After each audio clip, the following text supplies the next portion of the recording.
चलिए hello students, good morning. और next हम लोग टॉपिक से बात करें। क्या कल का क्वेश्चन आप बना लिए? कल जो हम लोग 3 डायमेंशन में आपका सबसे इंपॉर्टेंट फॉर्म पढ़ाए थे वेक्टर फॉर्म, क्या उस पर बेस्ट सारा क्वेश्चन बन गया? सारा टाइप तो आपको बता ही दिए थे। एक दो क्वेश्चन अगर रुका होगा तो थोड़ा ध्यान से बनाओ। उसके बाद नहीं बता हमको नंबर भेज देना, हम सॉल्यूशन कर देंगे। ठीक है, नेक्स्ट फॉर्म आपको हम पढ़ाने जा रहे हैं। आज अगला फॉर्म है वेक्ट नॉर्मल फॉर्म। ठीक है, प्लेन का बहुत सारा फॉर्म है, टोटल 6 फॉर्म। एक आपका जनरल फॉर्म, दूसरा कार्टेशियन, तीसरा इंटरसेप्ट, चौथा जो कल पढ़े वेक्टर फॉर्म, आज पांचवा पढ़ाए नॉर्मल फॉर्म, और छठा भी आज पढ़ाएंगे parametric and non parametric form. तो ये 6 फॉर्म आपका। ठीक है, नेक्स्ट फॉर्म है नॉर्मल फॉर्म। हम उसको स्टेटमेंट आप सुन बोल रहे हैं, लिख लो बोर्ड पे, जगह नहीं लिखते। कर find the equation of plane, find the equation of plane. एक ऐसा प्लेन निकालिए on which length of perpendicular from origin is p, on which the length of perpendicular from origin is p and a unit normal vector is given. Length of perpendicular from origin is p and a unit normal vector is given. ठीक है, एक ऐसा plane चाहिए जिस पर origin से perpendicular draw किया है तो उसका लेंथ p हो और साथ में यूनिट नॉर्मल वेक्टर दिया हुआ है। ठीक है, देखो ये नॉर्मल फॉर्म, ये आपका ऑरिजिन है।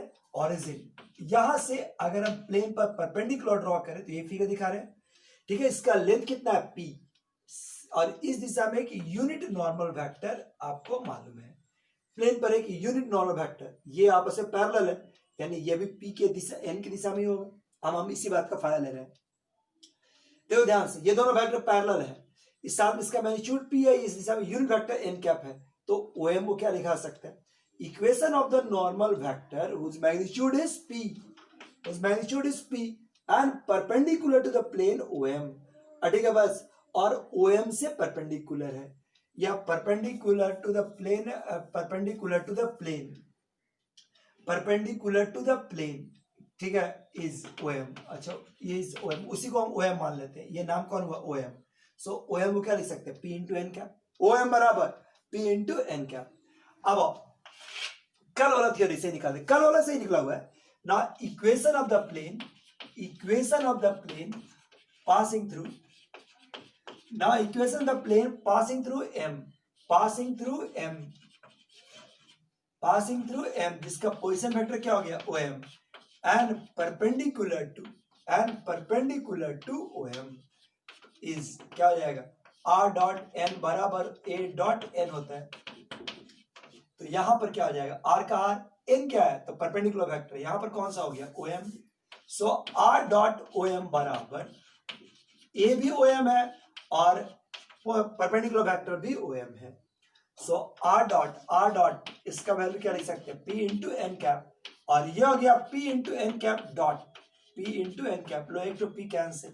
सो r डॉट एन कैप बराबर दिस इज P स्केलर है, n dot n cap dot n cap. So r dot n cap बराबर इतना मॉडुलस ऑफ a का स्क्वायर और इसका magnitude 1। So r dot n cap बराबर p, thus as the equation of vector in normal form। यही है normal form, r dot n cap बराबर p। माने इसके लिए क्या चाहिए? लेंथ ऑफ परपेंडिकुलर, लेंथ यानी p तो चाहिए ही चाहिए, और n cap unit normal vector. तो p देना मजबूरी है, नहीं देगा तो इस फॉर्म को हम पढ़वे नहीं करेंगे, इसलिए p देना जरूरी है। तो इस फॉर्म में केवल एक चीज वेराइटी रह गया, केवल n कैप। ठीक बात, और देखते हैं, इसको नोट करो फिर एक बार देखा जाए।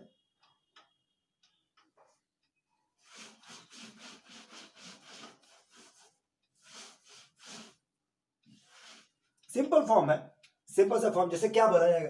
Find the equation of plane on which the foot, देखो on which the length of perpendicular from origin is 5 and the unit normal vector is, this is 3/7।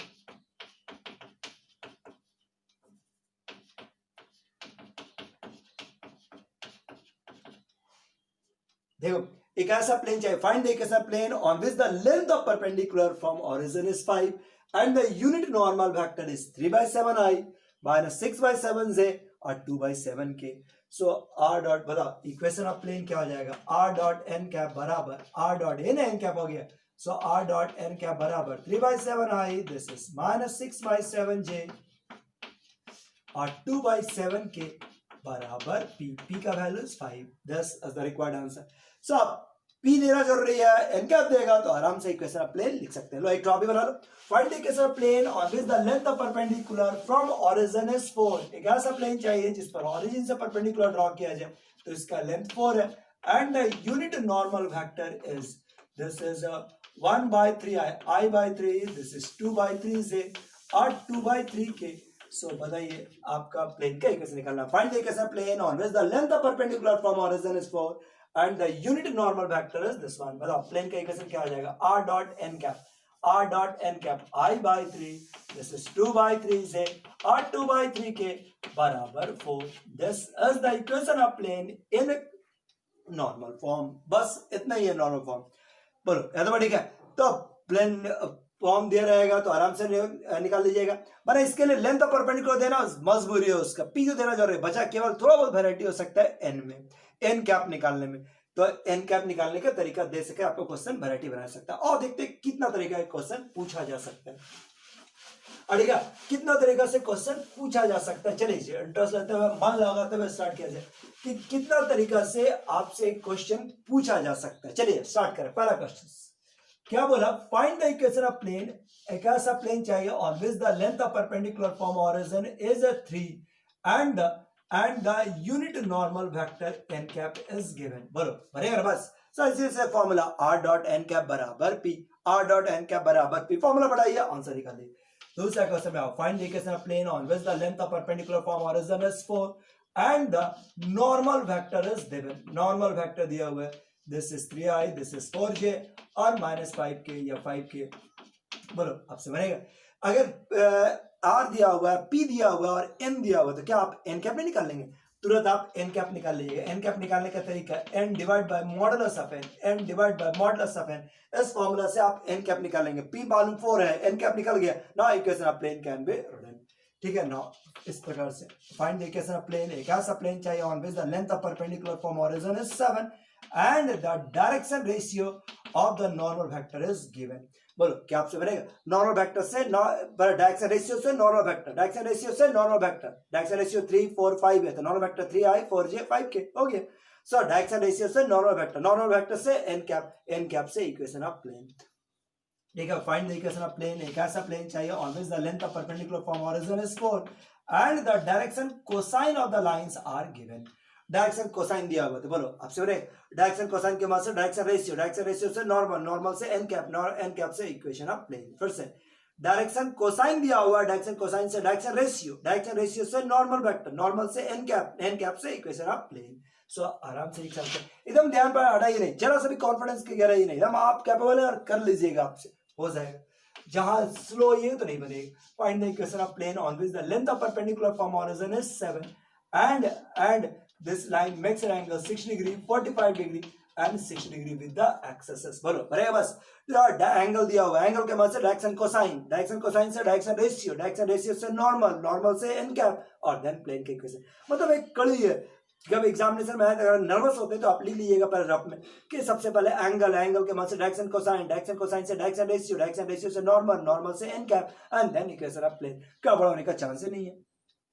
अड़ेगा find the equation of plane. एक ऐसा plane निकाले on which the length of perpendicular from origin is 5 and एक ऐसा plane चाहिए जिस पर perpendicular draw किया तो उसका लेंथ 5 है and which makes an angle 45 degree 60 degree and acute angle theta with the axes. 45 degree 60 degree and acute angle theta. बोलो बनेगा बात। तो रिलेशन का यूज किया जाए, cos square 45 cos square 60 cos square theta is 1, cos square 45 cos square 60 plus cos square theta is equal to 1, जिसके बाद से थीटा का मान निकल गया। एंगल मिल गया तो डायरेक्शन कोसाइन से डायरेक्शन रेशियो से नॉर्मल से एन कैप और देन इक्वेशन ऑफ प्लेन। ठीक है, एकदम कड़ी पे कड़ी करो, इधर डाइवर्ट करो तो नहीं बनेगा, तब पूरा उस कड़ी पे फिक्स करते जाओ, हो चल जाएगा। एक ऐसा प्लेन चाहिए on which the length of perpendicular from origin is 4 and which makes an angle equal acute angle with the axis। equal acute angle मतलब theta direction cosine direct cos theta direction ratio 1 1 1, normal vector i plus j plus k, i n cap का value i बाई root 3, j बाई root 3, k बाई root 3. Now equation of plane can be written. ठीक बस, find the equation of plane on which the length of perpendicular form origin is 7 and perpendicular to the line joining these two points. जो इन दोनों के points, तो घड़ा घड़ा के direction ratio, घड़ा घड़ा के डायरेक्शन रेशियो, नॉर्मल मिल जाएगा, एन कैप मिल जाएगा. ठीक है बात, एन कैप मिल गया. Now equation of plane can be written. तो इतना तरीका से एक क्वेश्चन पूछा जा सकता है. जल्दी से इसको नोट कर लो और आराम से बढ़ते जाइए. मन लगा के देखो तो क्वेश्चन बहुत ही आसानी से बनता है, कोई तरह की दिक्कत नहीं आएगा. एक चीज के वजह चाहिए, लेंथ ऑफ परपेंडिकुलर जैसा नाम लिया तो नॉर्मल फॉर्म का बात करेंगे, और नॉर्मल फॉर्म मिल गया तो आपको एन कैप का आवश्यकता है. चलो इसका नोट कर लो.